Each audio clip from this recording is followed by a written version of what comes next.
Welcome to Model Horse Tack School. My name is Carrie, and today we're going to talk about buck stitching.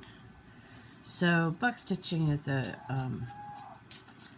try to get like a diagonal wrap type of pattern around the edge of the saddle, and I recommend doing a lot of practice before you do this, because I did it on pieces and then it doesn't turn out right, and you get one shot at doing buck stitching. So you have to hope that you know what you're doing and that you don't make a mistake, because there's almost no forgiveness. It's just the way it is. Best thing to use is dental tape. Okay, so it's flat, so you want something flat like dental tape. Unflavored is best. I don't think we need Minty Fresh saddles, but that's up to you. Okay.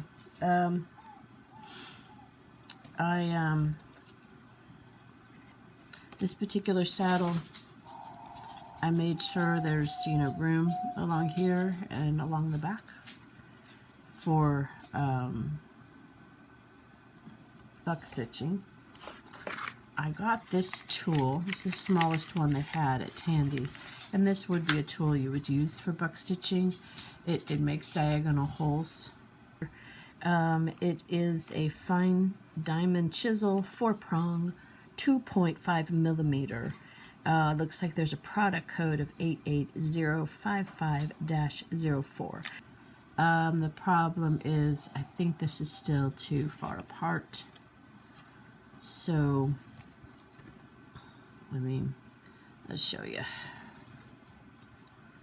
I didn't use the hammer. So there's your diagonal holes. That's very helpful for buck stitching.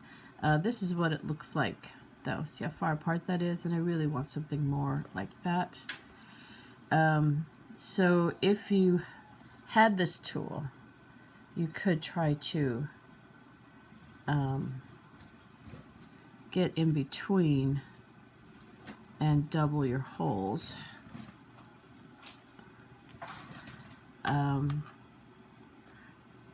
You could try that. And I wouldn't go all the way through with the tool, because it, well, I did that on something and it didn't look good. The holes punched open. So I would open the hole from the front, pull your dental tape through,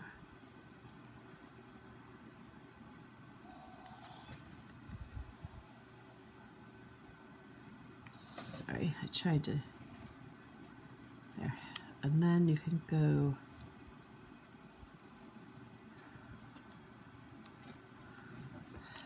through like that.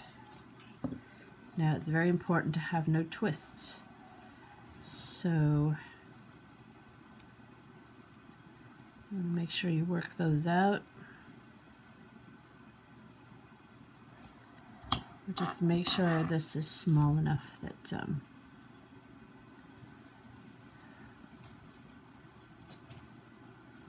works flat. So, yeah. And then we do the next one.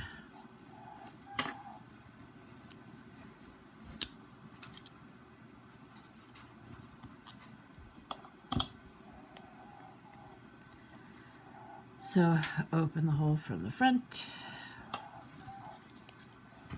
pull it through, and then when you kind of make sure you don't, well, that needle's not cooperating.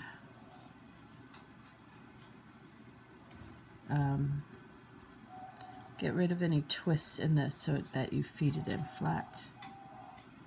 It's gonna twist anyways. You might want to wear a thimble so you don't hurt yourself. But that's the way you would do it. Start from the back. Hold that down with your finger. Next hole.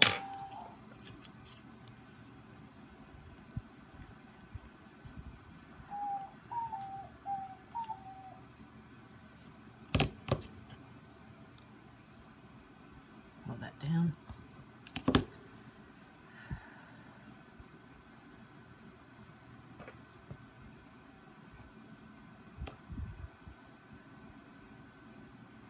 And down. Still need to hold that down.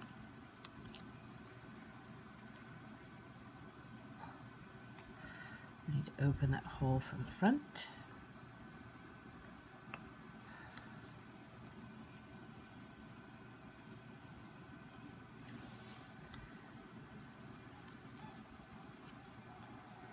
So I can see it.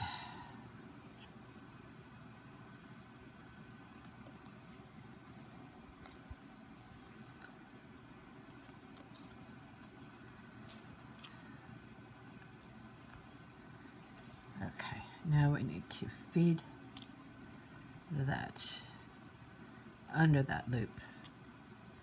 Pull tight. Flip it over.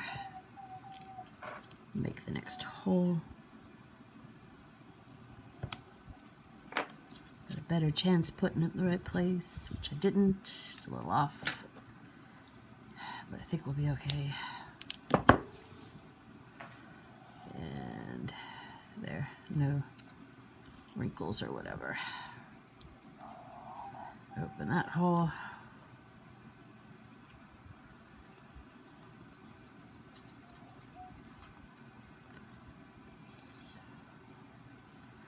Open the hole so I can see it.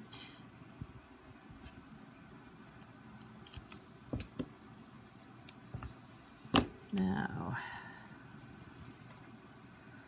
feed this way.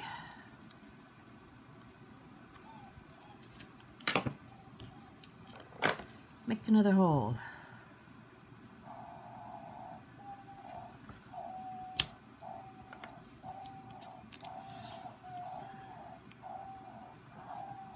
Make sure we don't have tangles. This works best with much smaller pieces of dental floss. So don't get, you know, about a foot is enough because we're not going that far. And come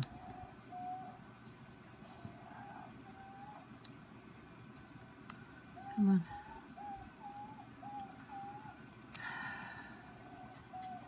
So this is thick enough that you can put it back through at an angle. I really don't want to do that. Okay, we're going to push this through there.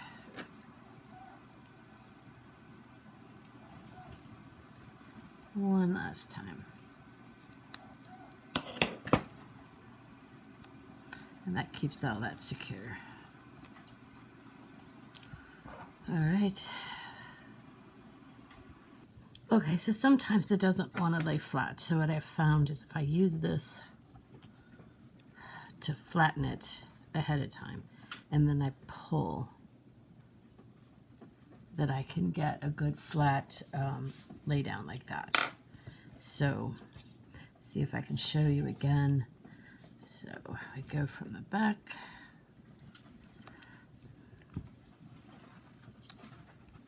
And then this is kind of not quite flat. You see it's worn from so many times going through.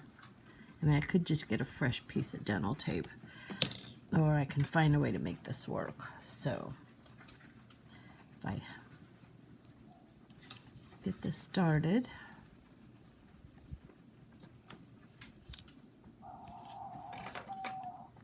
and then I can hold it so that it's flat, and then pull it through, because the flat is going to give you that buck stitch look. Okay.